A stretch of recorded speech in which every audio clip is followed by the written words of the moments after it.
Well, welcome everyone to our Luncheon with Leaders series. So happy to welcome Jacqueline to the space, and Sonia will give a better introduction. But I just want to welcome folks to this amazing conversation we're going to have. I'm Retha Robinson, and I work at the San Francisco Foundation. I'm part of the leadership team here, and we have a Women of Color, Womxn of Power program. And part of that, we try to host quarterly conversations with dynamic, awesome women who are doing wonderful, wonderful work in community, impacting lives throughout locally, regionally, and nationally. And so today, our guest speaker is Jacqueline Martinez Garcel from Latino Community Foundation. And she'll be in conversation with Sonia Mignon from Leader Spring Center. And just looking forward to the conversation, and welcome to everyone. And take it away, Sonia. Thank you. Thank you, Retha. Thank you, San Francisco Foundation, our partner in crime. It's been just an honor working so closely with the women of the Women of Color, Women of Power program at the San Francisco Foundation with our team here at Leader Spring Center. And it is really an honor for me to be introducing my CEO, Jacqueline Martinez Garcel from the Latino Community Foundation. I sit on her board very proudly. And Jacqueline is a visionary who is extremely passionate about elevating the voices of community, pursuing equity, and using philanthropy as a catalyst for tangible, enduring social change. For 3 more weeks, she will be our CEO as she transitions from 8 years at the helm of the Latino Community Foundation, where she led our team in raising over $100 million to advance the mission of Latino Community Foundation, which is to unleash the civic and economic power of Latinos. She is driven by a sense of urgency, justice, joy, and love. And her determination is to create opportunities for Latinos to thrive economically and engage civically. Previously to coming to the Latino Community Foundation, she was vice president of the New York Health Foundation. As key advisor to the president, she established the foundation as a resource for policymakers and community leaders across the state. She has published extensively on issues related to health equity, vulnerable populations, and community health workers. She holds a master's in public health from Columbia University and a Bachelor of Science from Cornell University. And in her free time, she enjoys hiking, writing, dancing merengue, and spending time with family and friends. And so, Jacqueline, thank you so much for being with us today. Thank you, Sonia. So to start off, can you just tell us how you made the decisions in your professional background, working, with the Health Foundation and then moving all the way across the country to California to take on the Latino Community Foundation, which at that time was very teeny tiny. There was only one staff person. What was that decision like, and what was that trajectory like for you? Well, first of all, Sonia, mi hermana querida del alma, I have to start saying that there's 2 Dominicans on your screen. Take note of that, San Francisco. We should have had a little bachata in the background. It's been so good to be in community with you, both as our Giving Circle member, as a leader in this community, as our board member. Sonia, I've learned so much from you, so it's really an honor to be in conversation with you today. And I have to say that there were very few meetings that I was saying yes to on this very final weeks at LCF, but this was one that was on it. And thank you for the invitation. It really was about you too, to spending more time with you, because whether it's a decision about moving across the country or a decision to stay, right? It often happens in a kitchen with some really great friends. And there were moments where this job felt heavy, and it's never really felt like job. It's always felt like a calling. So I'm going to say the calling felt heavy. in the midst of all the things that were happening personally and in the world. And that's true of when I also made the decision. But decisions happen in kitchen tables with people that we love and that we trust. So I'm just going to put that out there, because I've stayed this long in part because of friends like you who've encouraged my heart along the way. So I made this decision back in 2015. In part, what was happening in the world, the former president was running a campaign that was anti-immigrant, anti-Latino. I was in a very comfortable job in New York. I'm in a very well-endowed foundation, doing great work, informing policy, doing all the things that I thought I'd love to continue doing for years to come. But there was a moment in my trajectory where I had to ask myself the question, am I going to stay in a comfortable role and just continue to do work, what felt like in that moment, because of the pivot that our country was taking, felt on the margins? Or was I going to take a leap of faith and follow a calling in my life that I felt was beyond what I could understand in the moment, but what really was about building a institution, elevating a narrative about our people that was true and that was grounded in the truth of community leaders. And even though there wasn't any money, there were 3 staff members. Masha Sadi had just returned back to the foundation. They had left and come back. Arabella Martinez was the interim CEO. But it was in that moment that I just realized that leaving what's comfortable, and I'm a woman of faith, and I got on my knees and prayed and talked to women around my kitchen table and said, should I do this? And the answer was just like, we have your back. And took that leap of faith and moved out here. You mentioned what we've accomplished in 8 years. And I have to say that when you are clear about the calling in your life, you're able to push through a lot of barriers and a lot of things that come against you, because you knew that when you said yes not to a job, but to a calling in your life.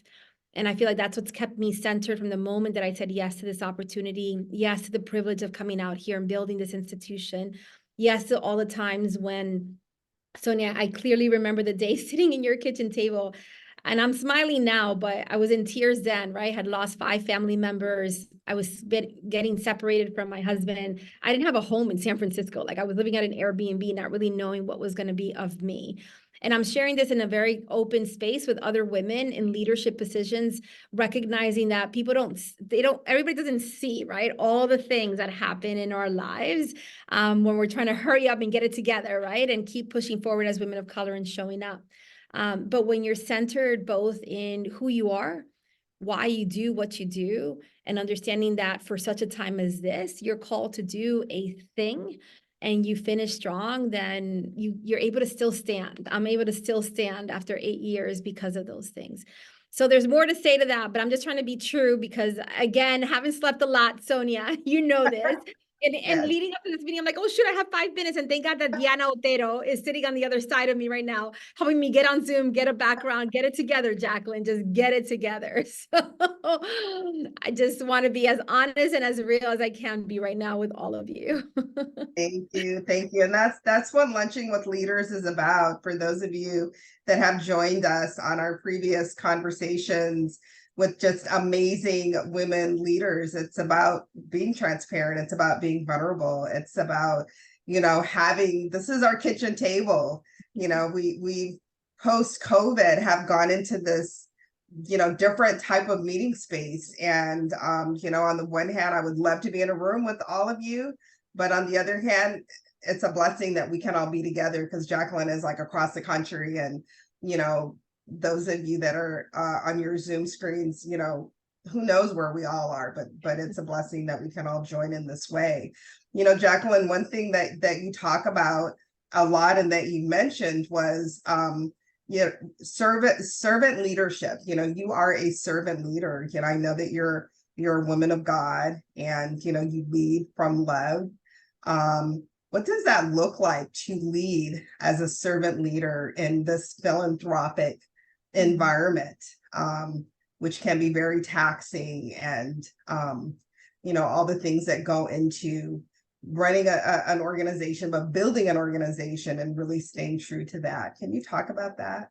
Yeah, and honestly, it's servant leadership should be the mantra of philanthropy if we're really true to what it's intended to do. But just like other sectors, sadly, right, folks get into power plays and power dynamics, right? Holding the purse string means I hold power, and people have too often used it to dictate what needs to get done, who should get it done. And it's unfortunate because if there's any place where we need more servant leaders, it's in the philanthropic sector.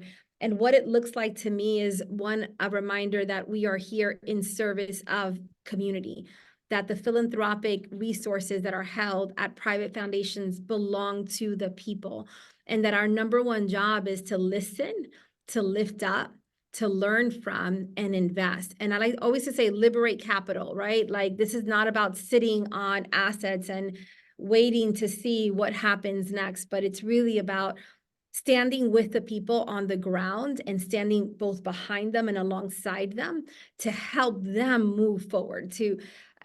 Oftentimes you've also heard me say, Sonia, like, we're not in the business of empowering people. I don't like that word, right? That gives the impression that I have certain power and I'm giving it over to someone or allowing them to use their power.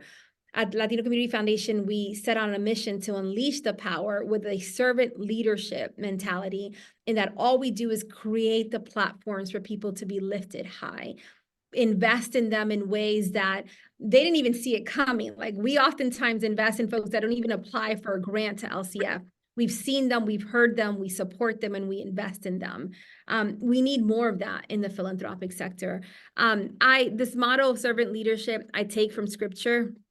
I take from, Jesus as the Son of God, whom I believe he is, and coming and washing the feet of his disciples and saying, yeah, like, I know who I am, but I've come to serve you. I've come to prepare you. I prepared you by washing your feet, by helping you, by supporting you, and now opening up doors for you to go and change the world in his case, on his behalf.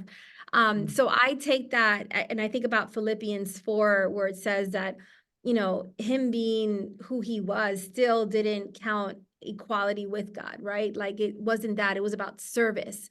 And it was about standing alongside and supporting and investing in people.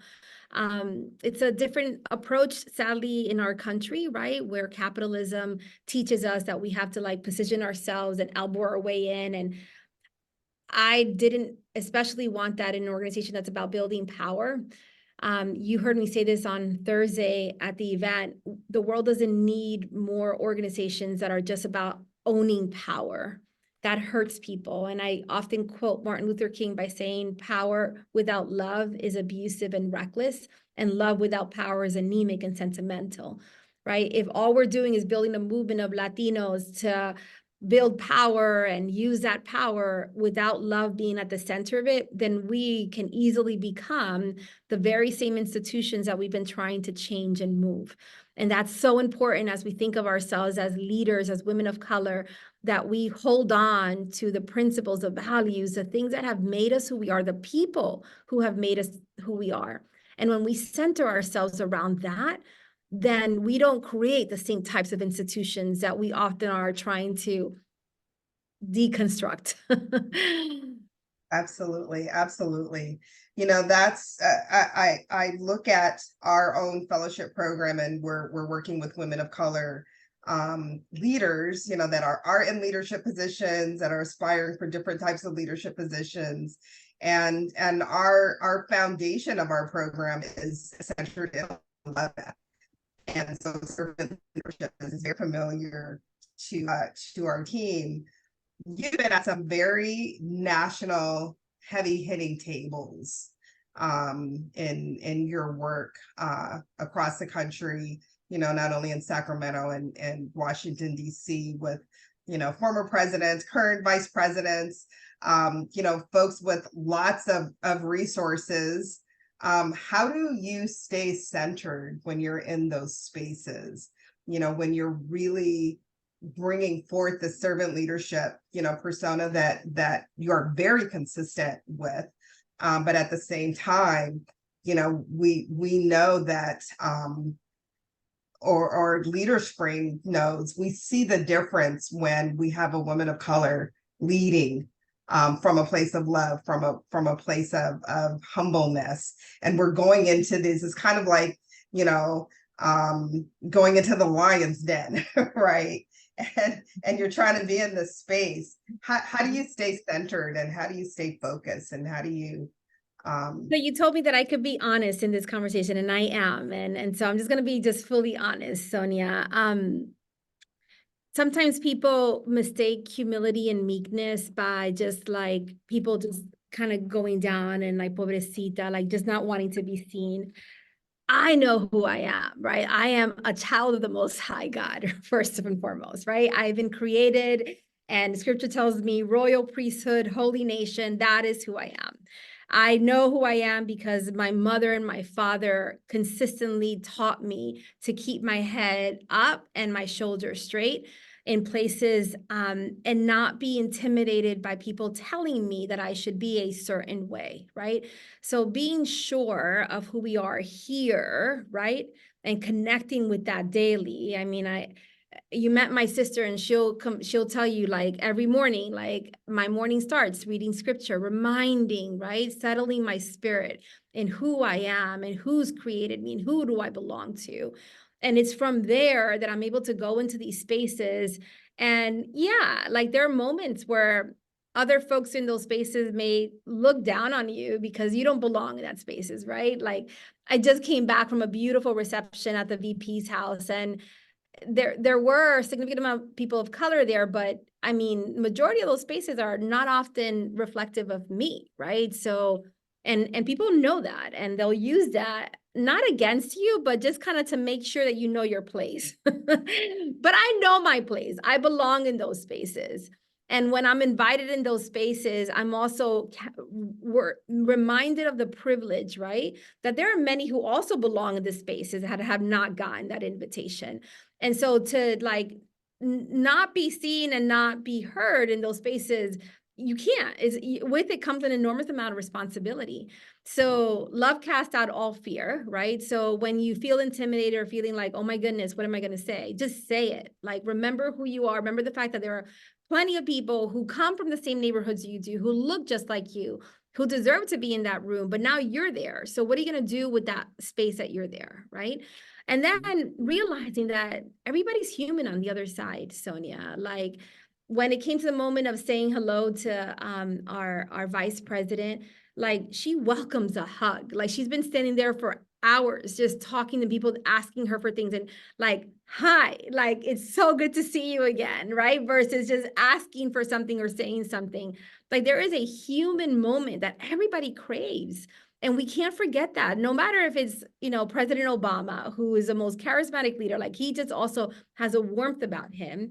And also seeing the fact that when people lead like that, doors remain open, right? And you can be real with leaders like that. And so it's remembering that on the other side is a human person who also struggles with the same things that are going through your mind, right? Like, am I enough? Am I doing a good job? Are people approving of me? Like, all those things. And just reminding them, just like, hi, like, we're here together for the same reasons, and just embracing that moment. So I hope I'm answering your question. My head is all kind of, I'm trying to go to see if I'm answering questions out to the chat, but there's none so far. So we're good. We'll open up Q&A a little bit later in the conversation. So hold on to your questions. We will absolutely get to them. So here's $1 million question for you, Jacqueline. In 8 years, you are leaving an amazing legacy for the Latino Community Foundation through raising $100 million. And I know where it started. Some of the folks, Yolanda, Aretha, know kind of where it started, as a project of the San Francisco Foundation. How did you do that? I mean, that's, most of us probably on this Zoom, I can't see everyone, but I'm assuming just from previous conversations that most of us are in the nonprofit sector. We are fighting for the rights of our communities, low-income communities, marginalized communities, disenfranchised. And so we're having to raise funds to do that. How did you accomplish that? Well, was it alone? The first thing is you need a team of people who believe in the mission, right, and the vision. And one of the first things when we raised that first million, and it happened with connections, right? I would say it's not what you do, it's who you know that matters, right? I start off by saying that because at the beginning was connecting with the people who didn't know me, who knew a little bit about the foundation, but mostly just who would trust the people that were doing the work, and just getting some foundational support. And that did happen with people like Fred Blackwell, right? That happened early on, just coming to them and saying, hey, we have a dream of this accelerator. Would you support it? And they gave us the first 250 when it was just an idea on 2 pieces of paper, right? And we were able to then turn that around and go to other folks who didn't know us as well, but who we also needed to use a little bit of, I don't want to use guilt, but just kind of accountability. And Google was that engine, right? Like, hey, you're saying you're all about racial equity. Like, we're about to launch this accelerator. Like, will you sign up? Like, and holding them accountable to what they're publicly saying. But I'll start with the basics in that.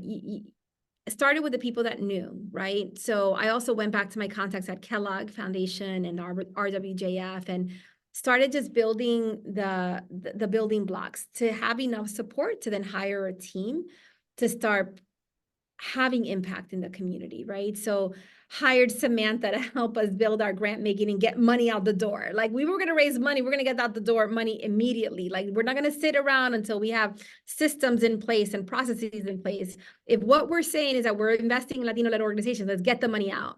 Right. So it was important to build out that team. Masha Cherniak had already done an enormous amount of work on the ground, building trust with community partners, making sure that they were seen and heard. She created those tables way before there was any money, and people trusted LCF, but then we had to deliver. Right. And so getting those resources was then delivering on what was being said to them, right, as they were sharing their ideas and their vision. And then Sonia, the other part that happened, so 3 years into this, it started with some national funders. It started with some local funders that gave 250, 300, enough resources to build a team. By the time we had 8 people, we needed to then go bold in what we said we were going to do. So at that point, had to shift gears and bring our board together and say, this narrative of just, investing in families and youth is not enough. Like, what are we really about? And this is where we shift the narrative, not the narrative, but our vision became about unleashing the civic and economic power of Latinos. And you got to know where you stand, right? Like, there was some pushback on that, in part because folks felt like, well, Latinos are growing, and if you start talking about power, some people are going to get scared. Like, what does that mean? So there were all those conversations happening, and you just got to take a risk. Like, I was of the mindset that if people were getting scared, that's on them. But we needed to connect with the people who weren't going to be scared, who understood that the power of Latinos was really connected with the destiny of this country and this state, right? The people who would understand that and embrace it and do something about it. And it landed. Right. So then we started getting the attention of some other folks who had not given money to LCF in LA. We went statewide. So hired a staff, went statewide. We moved into our own offices. The San Francisco Foundation needed their space, so we needed to get our own. I'm saying all this to say that people think it's all glamorous building, but my gosh, there were days where on weekends we were literally, and I say we, and it was my husband and I at the time, like connecting phones and like setting up tables and connecting computers so that our staff had somewhere to work. That was on Saturdays and Sundays after church. And then, like Monday, like just doing the outreach and not taking no for an answer, and without sharing the name. Actually, I will share the name because he and I have talked about this in panels, in fact. So Don Howard is a perfect example of how you just got to keep at it. Send them a note. It was like 10 o'clock at night. I never forget. I was like, I'm new to California. We're doing this work on civic and economic power. They had just begun to put out their own portfolio of work around the economy. And I said, love to meet with you and share our vision. And his response was, oh, great, Jacqueline, I'll connect you with the person who does our Hispanic grant making. So my blood pressure rise, and I was like, no, I think you misunderstood my message. I said, from one leader to the other, I think we should sit together and talk about our collective vision of what it means to build economic power in California. And he profusely apologized, right? Like that message was just like, okay, I'll set you up with the person who does our Hispanic grant making. But he didn't see what I was saying. It's just like, you need us to do this work that you say you're doing, right? And then, immediately we like 3 days later, he agreed to have breakfast. Ironically, this was also right when Trump was taking office. And it was also a wake-up call for a lot of folks realizing that doing business as wasn't going to be good for our democracy or for anything else related to the work of equity.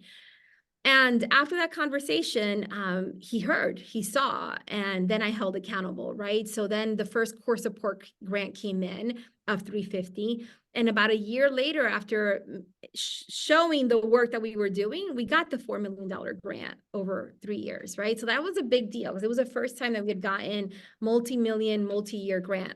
That was a key to then turn around to some of the other foundations to say, okay, like it's just leveraging it, right? Like this funder gave us 4 million over 3 years. Now it's your turn. And I got a lot of no's, Sonia. Like I had, like those people think that it just happened overnight. It didn't. There were a lot of people who said next year, wait, we're not sure yet. Let's see what you guys do. But it was never letting them off the hook. What I'll also say is there's another layer to this that was hard to deal with. And the question always becomes, like, I always talk about finding purpose in the pain. So the fires and then COVID hit. And out of sheer exhaustion, I was just like, enough with the crisis, right? Like we were getting people donating money to LCF around the wildfire because we were getting money out to farm workers and vineyard workers, right? We were a community foundation. We were committed to getting 90% of those dollars back out into the community. But then there came a moment that we were getting support from folks who I never even heard of. And I'm like, thank you very much. And, right, thank you for responding in the middle of a crisis. But as communities of color, we're exhausted of putting out fires. And that's when we launched the Power Fund. And the narrative of the Power Fund was like, how do you then shift that to long-term power building? And it was a number of those funders who gave us $500,000, $250,000 during a moment of crisis that we then sat around a table and says, how are you going to help build this institution so that we have less of these crises happen, and where we position our vulnerable community to stop being vulnerable, like enough already. Like that's when the whole moving from charity to change like really took hold, because there's something that, well, you know this, it's like this influx, right? When there's an emergency, when George Floyd was murdered, like all of a sudden people were making pledges and getting money out the door. That money, it's not happening as quickly and it's not happening as often. You know this, Sonia. And folks need to be held accountable around that. So eventually we got several multi-million-dollar support for the Power Fund. The game changer was when Mackenzie Scott paid attention and gave us 10 million, right? That got us then to 25 million. And then it was just going to everyone that had not yet invested, the folks that were on the margin waiting to see what was happening. And it was saying, okay, look at the 25. We've also leveraged at that time 300 million in federal dollars. Are you in? Like, are you in?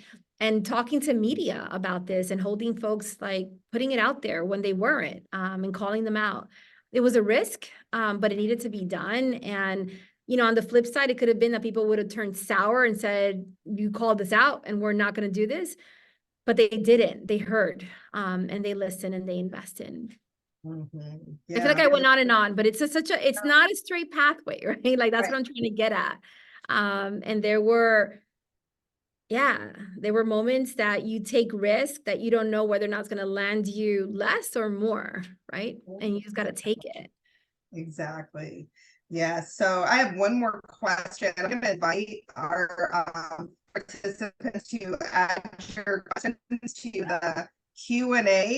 the Q&A, little box there, and I'll read them off as I get them, or call on you as I get them. But my final question is, I know I have witnessed how hard you have worked and how you have had to juggle your personal and your professional selves through a lot, in your personal life, through a lot with your family, your father, you're going back and forth from the DR to really take care of your parents. So self-care is something that we really hold in the highest of esteem at Leader Spring. When we have a cohort, we start with how do we preserve ourselves? How do we put our mask on so that we can put mask on other folks that we love and that we care about and that we want to support in our communities? So what advice do you have, particularly for women of color leaders as they ascend in their leadership roles in the various sectors, around self-care and support networks while they're juggling the personal and the professional? Yeah, that's one where I feel like I'm also still learning. So, because I can tell you, I'm still learning. But I will say that without carving out the time to be still, carving out the time to surround yourself with people who are going to pour into you, not just extract, carving out the time daily. And I'm an introvert, right? So like feeding that introvert, nurturing that introvert soul in the morning, reading those scripture verses, grounding myself, like I won't be able to make it without that, right? Self-care is about the daily routine that you set up for yourself, where you are regrounding yourself and reminding yourself what you need, where you are, and supplying your soul. Self-care also looks like having people like you, Sonia, and it's no coincidence that I have Diana Otero sitting to my right now, like just surrounding yourself and keeping people close to you who will remind you to slow it down, because we are so committed to the cause. We're so committed to justice. We feel the sense of urgency that sometimes we don't know how to turn it off. We just don't know how to turn it off. I'm going on a week where it must have been like 65 hours just going, right? And flew back on Saturday and then just turned it off, like slept for 18 hours because I hadn't slept the week before. That's not healthy, right? I'm sharing to be honest with you, but that's not healthy for the long run. I am taking this break and stepping down in large part because I do need to step back and literally rest my soul, not just for a few days. Like you said, Sonia, you said this to me, right? A few days is not enough. A few weeks is not enough. Sometimes you need a month or two to just regroup. And so knowing when in your trajectory, right, in your calling, I don't want to say career, because none of us do this for a career. Rarely do we do this for a career. We do this in service to our community, because to whom much is given, much is expected. And we want to be able to always show up for our community, but we can't if we're running on empty. We just can't. And I've learned that the hard way.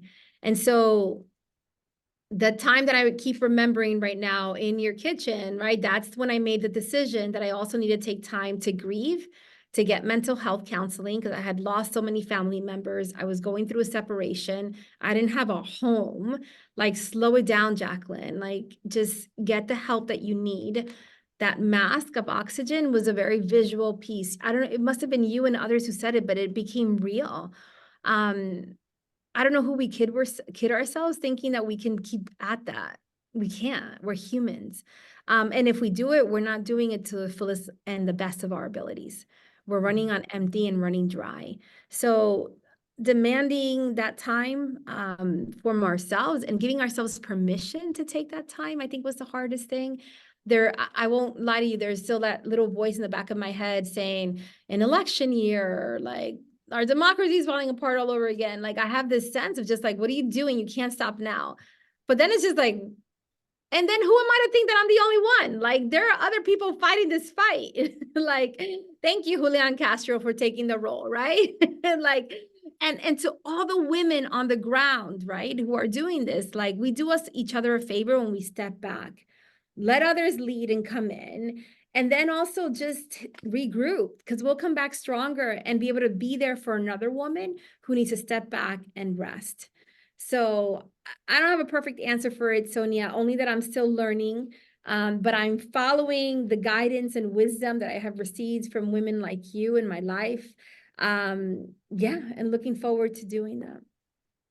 Thank you. So I want to open it up for questions. I see one question. Please put your questions in the Q&A little box down at the bottom of your screen. It's right next to the chat box. And Hema, do you want to ask your question? Hi, thank you so much, Jacqueline. It's great to see you. So my question is, earlier you mentioned that there were people in color in the vice president's house that you were just in not that long ago, but they didn't really look like you or represent you. And that really struck me. And I was just wondering if you can dive a little bit deeper into that, please. Sorry, Gemma, I think I might have misspoken. I was trying to say in that scenario, there were people of color who did look like me and who also came from communities like me. So this was a very different type of a gathering. But I have been in spaces, to your point right now, where I think this is where it wasn't that case, but I have been in spaces where there may be other Latinos in the room, surname, but their experiences have been different. We got to own that. People's lived experiences matter, right? Where we come from matters.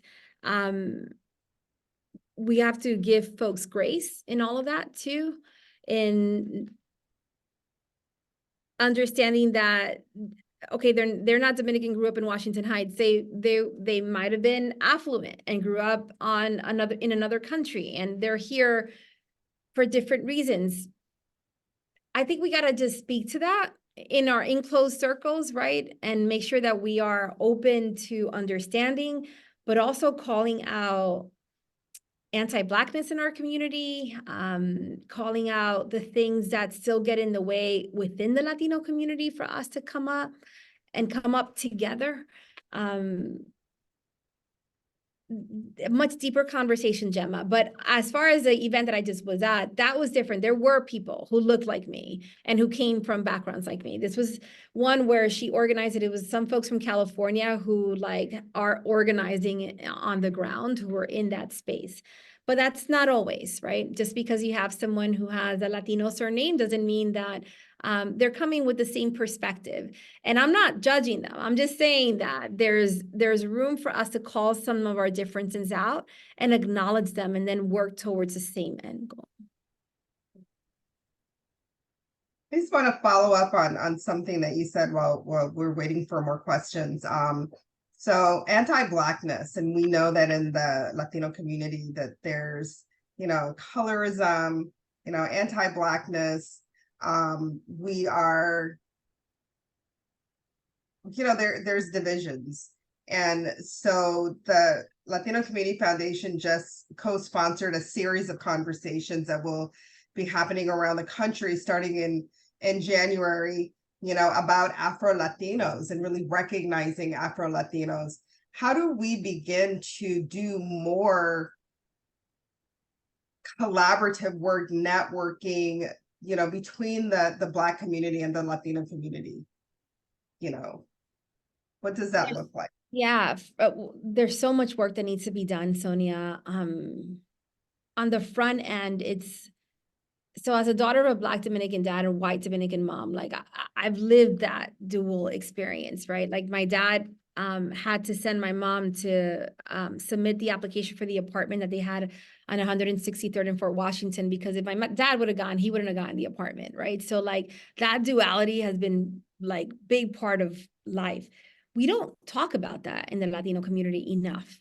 We don't intentionally bring it up and have conversations within our family, within our friends network, within our coworkers to talk about that and call it out. And there has to be spaces for that and healing and some hard questions asked. That's the first thing.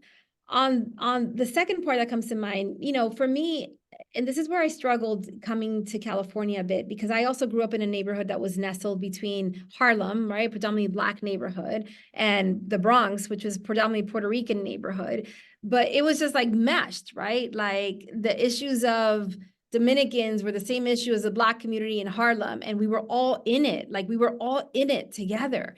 And it was like a shock to my system when I came out here, and the history was different from that. And I had to wake up to that. So I even struggle with the narrative that we use about being allies to the Black community. Like, no, let's talk about the fact that in the Latino community, right? Like, it's not about allies. It is who we are. Like, it is who we are. And being able to, one, still ground this movement around anti-Blackness and acknowledge the fact that we got to lead with that, and then be supportive of all the issues, housing, jobs, representation in government and media. Like, we can go at it in a way where it's not about tearing down, but about building a stronger coalition forward. We're not going to win without that, honestly, whether it's in our democracy or an economy. When I say we, I mean the collective we of Black, Latino, Indigenous, Asian Pacific Islanders, because the outside world wants to divide and conquer. And if we don't acknowledge it within our own and begin to heal it, and then build stronger this happening, I don't have to call it bridges, because some of us come from the same places, but position each other to be in the front, like, just not going to make it on the other side. Yeah, thank you. And I want to recognize you for recognizing me, because I don't get asked to be in a lot of Latino spaces because of my African descendantness. I'm not a white Latina, and so I often get looked over. So your inclusiveness of all communities, and really helping to uplift communities of color, plural, not singular. Yolanda, I see you have a question here in the chat.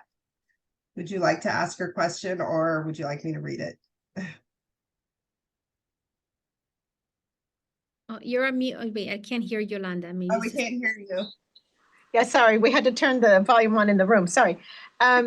Jacqueline, just lovely to hear such an inspiring story. And my question has to do with your observations or analysis of how you have felt and seen and observed the philanthropic community here in the Bay Area. You mean now? You mean Yolanda? Or so on the one hand, I think that we have turned a corner. And not because there's so many San Francisco Foundation folks on Zoom right now, but I think Fred's leadership and this push to focus on people, power, like, that has been critical. So I feel like there's been a shift to, one, invest in people and do it in a way where it's not just about all these outcomes that you're asking people to do, but just investing in them as leaders of color. There's been a more broader push to invest in core support funding. I feel like we're finally turning a corner around that. So from the time that I came to where we are now, there's been changes, right? I'm actually sitting at the Sobrato Sobrato Foundation right now in Palo Alto. They're also finally turning a corner. Next year, they're going to announce, like, they're going to do all this power building work for a period of 10 years, right? So people have been listening. They've been paying attention. More to do, Yolanda, though, at the same time, right? So I feel like if we turn the corner, we're maybe 1/8 of the way there in terms of the amount of money that sits in the Bay Area. There's so much wealth in the exact zip code that I am sitting in right now. And folks are still driven to invest in services, which is a good thing, right? But how do we invest in anchor institution and leaders of color for the long run, and invest in their leadership is a real question. Great, thank you so much. Yeah. Cynthia Chavez, how are you, my dear? Do you want to ask Cynthia. your question? Hello, everyone. Thank you, Leader Spring Center, for hosting this. And Jacqueline, thank you for being so honest and authentic with all of us today, sharing from the heart your experience in ways that are so resonant and important. My question, and by the way, I saw you when you spoke at your first gala, the first year when you started, and I just want to add, you presented so powerfully, so boldly right from the start. So I think in addition to you building relationships in philanthropy, like as you said, you really built strong connections. You're also a powerful, charismatic, bold leader. And I know you captured me and so many people's attention and support from the very start. So I just want to say that. Thank you. My question is a little bit different from the notion of what we've been talking about around philanthropy. It really has to do with what I'm, as a leadership coach, I work with a lot of nonprofits, advocacy groups, direct service providers, and I'm seeing a common theme that's really unfortunate. And I wonder if other people can relate to this. And I want to hear what your experience is, Jacqueline. But the issue of internal conflict inside a nonprofit, and we're seeing almost across the board. I'm seeing workplace conflict, particularly intergenerational. And just, for example, one long-standing Latino serving organization, definitely, and not just intergenerational, but just very strong. It's almost like we want to scapegoat the ED, this new ED who's trying to bring change, and just things falling apart. The organization is at risk of dying, of closing. And I'm seeing this across the country. What has been your experience with that? Have you noticed any in your own experience as executive director, but also with the Latino serving organizations that you support?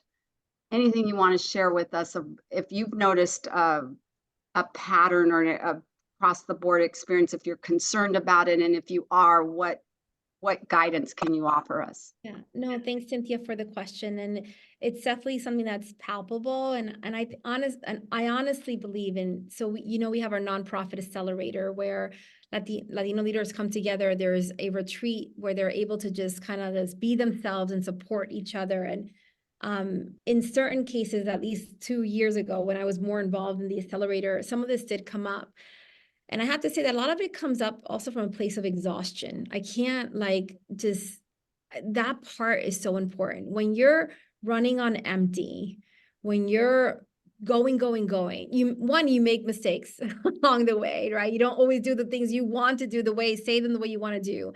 And you're running on empty.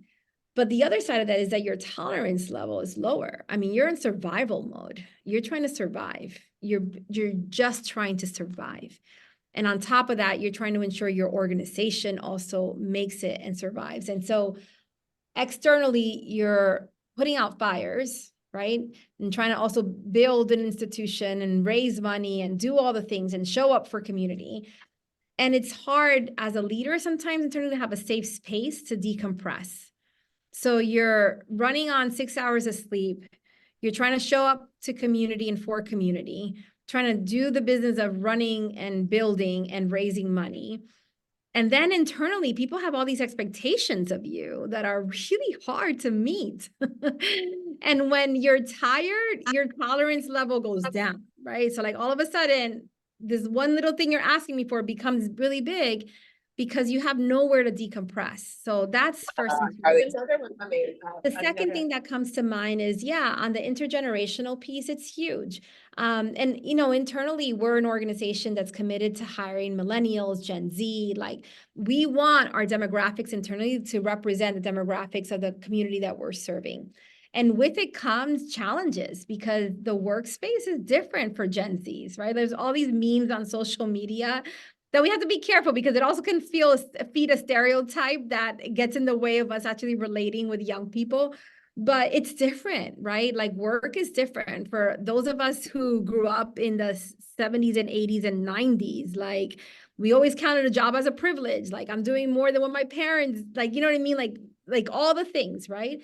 But now people see it as, it's a privilege for me to have you on my team, right? Like, there's this sense of like, I have so much to offer you. Like, you have, and we want to honor it, because we want to make sure that young people do see themselves as part of this movement building.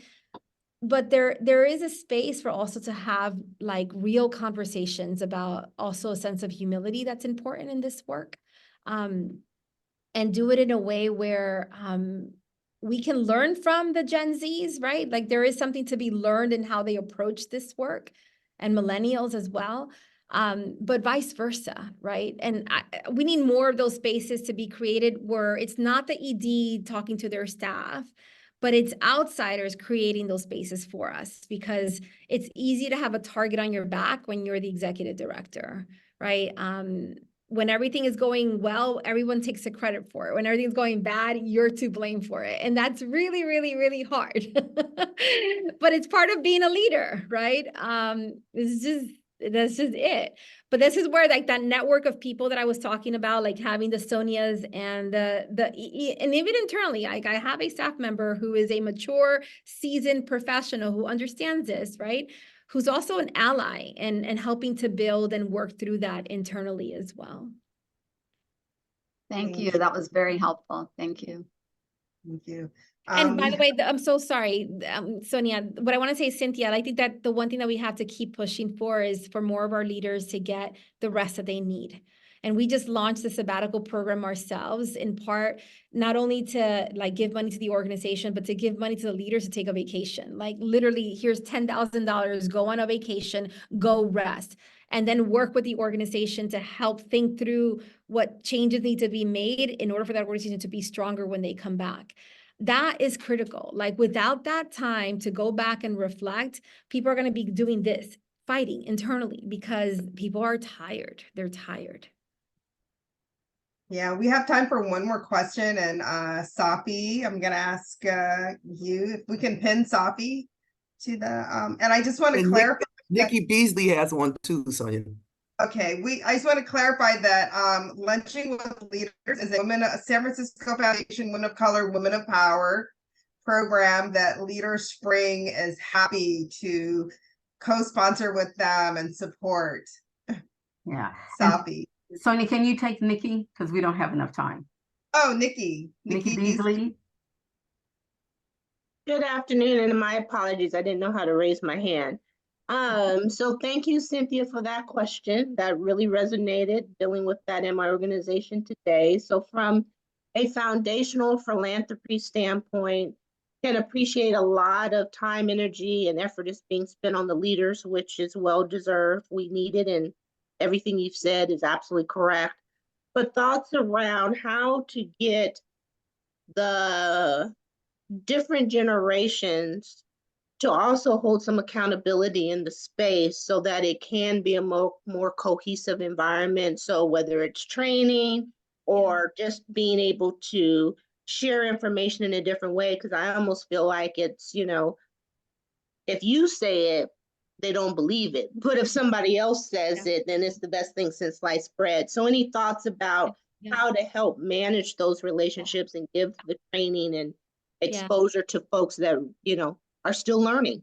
Yeah, no, Nikki, and that's what I was trying to say. Like, it can't be the executive directors or CEOs saying it. It has to be somebody from the outside, because you'll get into attack mode, right? You're on the defensive if you're the one saying, well, it could be this way or think of it that way. This is where coaching becomes important.